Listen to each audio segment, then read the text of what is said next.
ആഗ്രയും ദില്ലിയും വാസ്തുവിദ്യയുടെ അനശ്വര കുടീരങ്ങൾ കൊണ്ട് നിറച്ച ഷാജഹാൻ പണികഴിപ്പിച്ച റെഡ് ഫോർട്ടിലേക്ക്.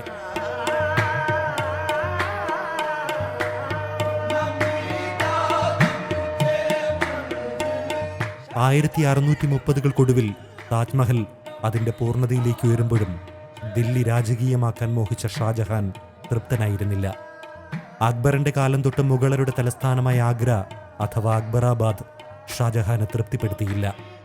വലിപ്പത്തിൽ ചെറിയ, ജനത്തിരക്കേറിയ, ഉഷ്ണിക്കുന്ന ആഗ്രയിൽ നിന്നും ദില്ലിയുടെ വിശാലതയിലേക്കുള്ള മടക്കം ഷാജഹാൻ ആഗ്രഹിച്ചിരുന്നു. തുർക്കികളുടെ സുൽത്താനേറ്റിനും ദിൻപനാഹി എന്ന പഴയ നഗരം ദില്ലിയിൽ സ്ഥാപിച്ച ആദ്യ മുഗൾ ചക്രവർത്തി ഹുമയൂണിനും ദില്ലിയായിരുന്നു അധികാര കേന്ദ്രം.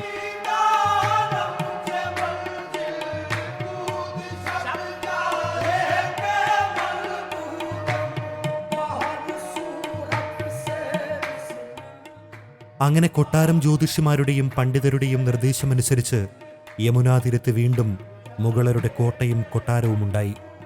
1639 ഏപ്രിൽ 16 ചെങ്കോട്ടയ്ക്ക് ഷാജഹാൻ ചക്രവർത്തി തറക്കല്ലിട്ടു.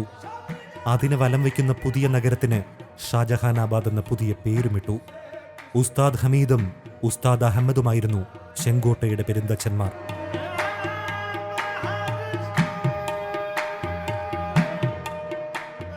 9 വർഷങ്ങളും കോട്ടയുടെ ചുറ്റുമതിലിനും അകത്തെ കൊട്ടാരങ്ങൾക്കുമായി 100 ലക്ഷം രൂപയും ചെലവിട്ടു. 1648 മെയ് 17 ഷാജഹാൻ ചെങ്കോട്ട ദില്ലിക്ക് സമർപ്പിച്ചു.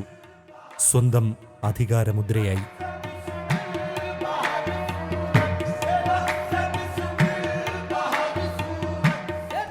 കുലായി മുബാറക് എന്നും കുലായി ഷാജഹാനാബാദ് എന്നും അതറിയപ്പെട്ടു.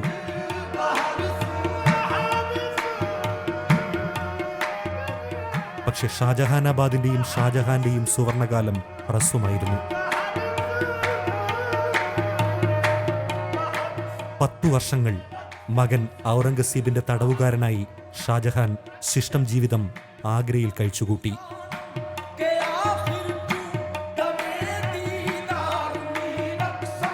താജ്മഹൽ എന്ന പ്രണയ കുടീരത്തിന്റെ സാന്നിധ്യത്തിൽ മുംതാസിന്റെ സ്മരണകളുമായി കഴിഞ്ഞുവെന്ന് പിന്നീട് ചരിത്രമെഴുത്തുകാരും പറഞ്ഞു.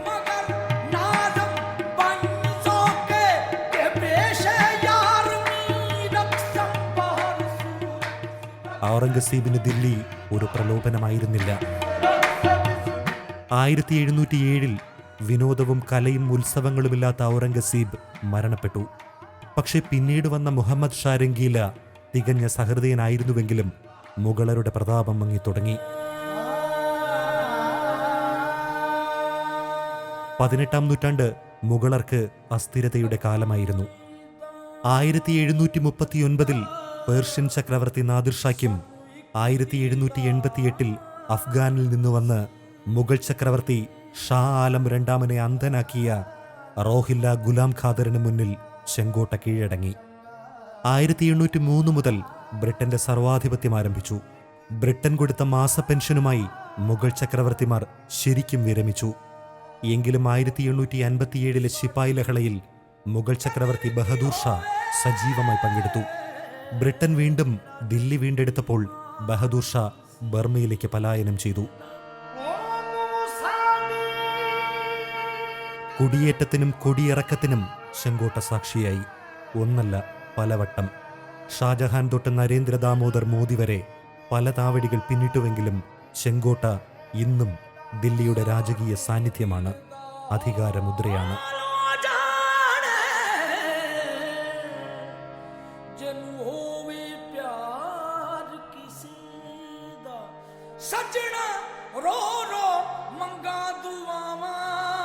കാലം പോകെ അത് യുനെസ്കോയുടെ വേൾഡ് ഹെറിറ്റേജ് സൈറ്റായി. എങ്കിലും ചരിത്രമറിയുന്ന ഒരു സഞ്ചാരിക്കും ചെങ്കോട്ട വെറുമൊരു ടൂറിസ്റ്റ് കേന്ദ്രമല്ല.